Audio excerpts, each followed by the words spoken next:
জয় মা কালী, জয় বাবা শনিদেব, জয় বাবা ভোলেনাথ। তো নমস্কার বন্ধুরা, আজকে আমরা আলোচনা করতে চলেছি মীন রাশির বা লগ্নের জাতক জাতিকাদের এই এপ্রিল মাসের সম্পূর্ণ রাশিফল। কি কি বিষয় সতর্ক থাকতে হবে এই এপ্রিল মাসে মীন রাশি বা লগ্নের জাতক জাতিকাদের, কোন কোন দিকই বা তাদের ভালো কাটবে এই মাসে। এছাড়াও এই এপ্রিল মাসের জন্য মীন রাশি বা লগ্নের জাতক জাতিকাদের শুভ সংখ্যা, শুভ রং, শুভ রত্ন এবং শুভ দিক সবই কিন্তু আলোচনা করতে চলেছি আজকের এই ভিডিওটিতে। তাই জন্য আপনাদের কাছে অনুরোধ করব, অবশ্যই ভিডিওটিতে একটি লাইক, একটি শেয়ার এবং আমার ছোট্ট চ্যানেলটিকে সাবস্ক্রাইব করে পাশে থাকা বেল আইকনে কিন্তু ক্লিক করে দেবেন। বেল আইকনে ক্লিক করে কিন্তু নোটিফিকেশন বাটনটা অল করে দেবেন, যাতে জ্যোতিষশাস্ত্র সম্পর্কিত সঠিক ভিডিও আপনার কাছে দ্রুত পৌঁছে যায়। এবং কমেন্ট বক্সে কিন্তু অবশ্যই জানাবেন জয় মা কালী, মা দক্ষিণা কালী কিন্তু আপনাদের সমস্ত বিপদ ও দুঃখের হাত থেকে রক্ষা করবেন। তো চলুন আর দেরি না করে আজকে ভিডিওটা শুরু করা যাক। মীন রাশি কিন্তু হচ্ছে রাশিচক্রের দ্বাদশ রাশি। এটি 330 ডিগ্রি থেকে 360 ডিগ্রি পর্যন্ত কিন্তু বিস্তৃত। পূর্ব ভাদ্রপদ নক্ষত্রের, উত্তর ভাদ্রপদ নক্ষত্রের এবং রেবতী নক্ষত্রের জাতক জাতিকারা কিন্তু মীন রাশির অন্তর্ভুক্ত। এই রাশির অধিপতি কিন্তু হচ্ছেন স্বয়ং বৃহস্পতি দেব।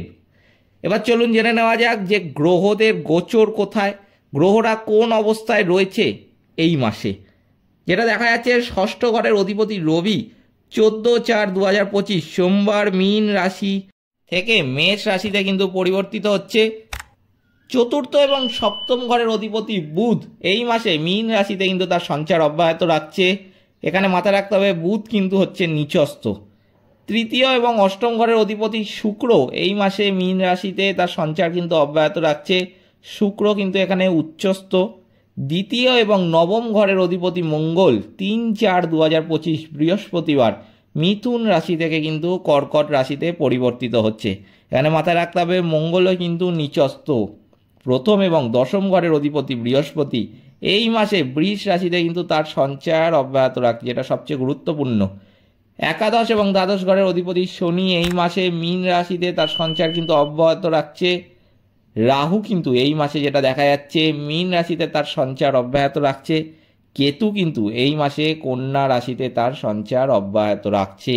সুতরাং গ্রহ নক্ষত্রের অবস্থান অনুযায়ী যেটা বোঝা যাচ্ছে যে এই মাসটা কিন্তু মীন রাশি বা লগ্নের জাতক জাতিকাদের জন্য একটি মিশ্র ফল দেবে। খুব যে ভালো হবে তাও কিন্তু নয়, কিন্তু খুব খারাপও হবে তাও কিন্তু নয়।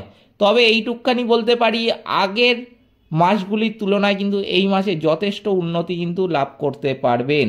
তবে অত্যন্ত বেশি উন্নতি কিন্তু আবার আশা করবেন না, সেটা কিন্তু গ্রহ নক্ষত্রের অবস্থান বলছে না। নেতিবাচক ফলের তুলনায় ইতিবাচক ফল কিন্তু বেশি থাকবে।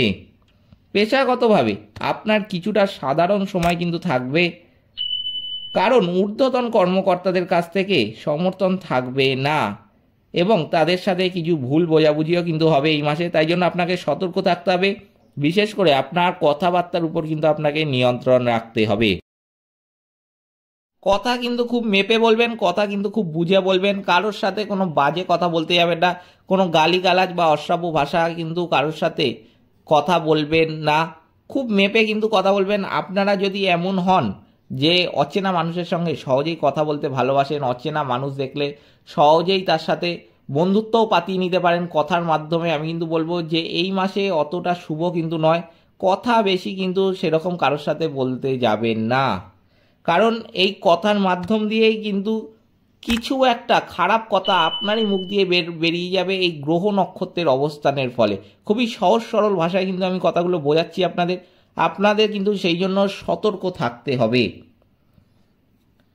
আপনার রাগ এবং হতাশা কিন্তু নিয়ন্ত্রণ করতে হবে এই সময়, কারণ এটি আরও সমস্যা কিন্তু তৈরি করতে পারে।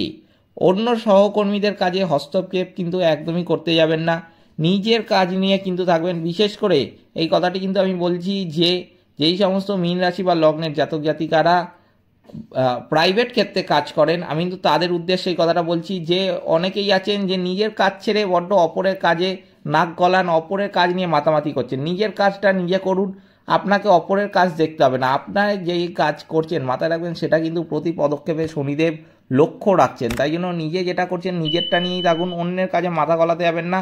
অন্যের কাজে নাক গলাতে যাবেন না। এই সময় কিন্তু যেটা দেখা যাচ্ছে যে কারোর কাজে কিন্তু হস্তক্ষেপ করতে যাবেন না, কারণ শেষ পর্যন্ত কোনো সমর্থন ছাড়াই আপনাকেই কিন্তু সেই কাজটি সম্পন্ন করতে হতে পারে। ধৈর্য ধরে আপনার সময়ের জন্য অপেক্ষা করার চেষ্টা করুন। ভবিষ্যতের মাসগুলিতে আপনি আপনার পেশায় সাফল্য কিন্তু অর্জন করবেন।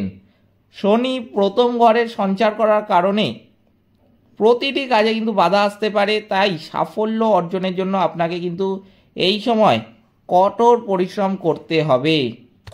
আর্থিকভাবে এই মাসটি কিন্তু অত্যন্ত ভালো যাবে, কারণ আপনার ভালো উন্নতি কিন্তু হবে অর্থের দিক দিয়ে, এবং আপনি আপনার বন্ধু বা আত্মীয়দের কাছ থেকে কিছু অপ্রত্যাশিত অর্থও কিন্তু পাবেন।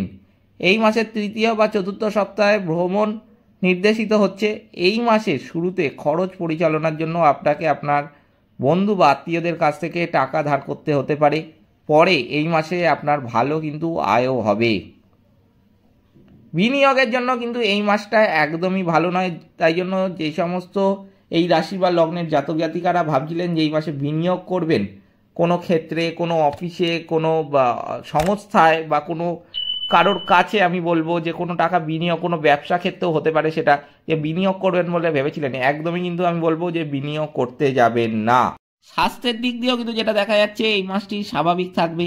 রবি প্রথম ঘরের মধ্যে দিয়ে সঞ্চার করার কারণে আপনার মাথা, হৃদয় এবং রক্ত সম্পর্কিত স্বাস্থ্য সমস্যা কিন্তু হতে পারে। এই মাসের দ্বিতীয়ার্ধে আপনি স্বাস্থ্য সমস্যা থেকে পুনরুদ্ধার করবেন।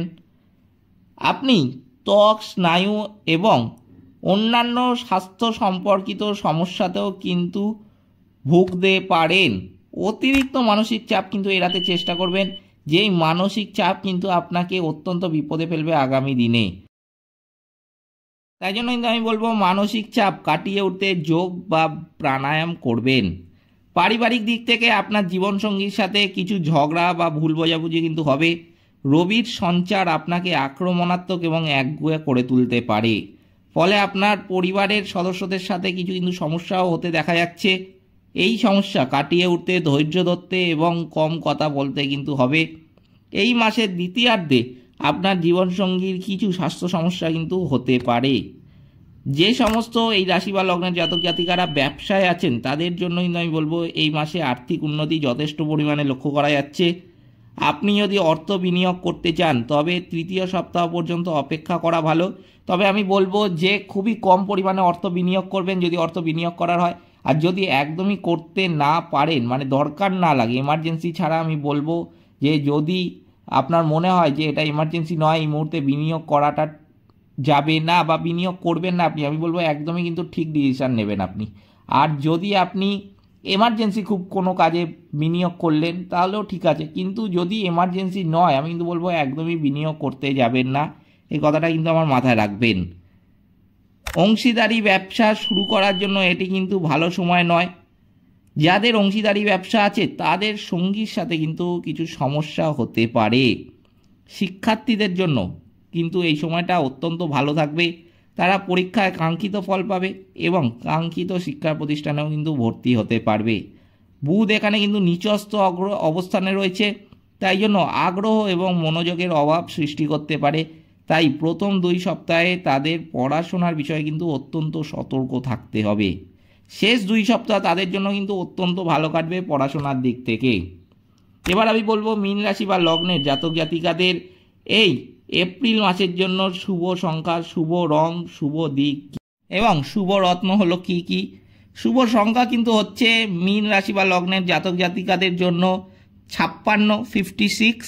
শুভ দিক পশ্চিম, শুভ রত্ন কিন্তু হচ্ছে পোকরাজ, শুভ রং কিন্তু হচ্ছে হলুদ। এই ছিল মীন রাশি বা লগ্নের জাতক জাতিকাদের এপ্রিল মাসের সম্পূর্ণ রাশিফল। ভিডিওটিতে কিন্তু অবশ্যই একটি লাইক, একটি শেয়ার এবং চ্যানেলটিকে সাবস্ক্রাইব করে আমাদের পাশে দাঁড়াতে ভুলবেন না, এবং কমেন্ট বক্সে কিন্তু অবশ্যই জানাবেন জয় মা কালী। মা দক্ষিণা কালী কিন্তু আপনাদের সমস্ত বিপদ ও দুঃখের হাত থেকে রক্ষা করবেন। সকলে ভালো থাকবেন, সুস্থ থাকবেন। নমস্কার।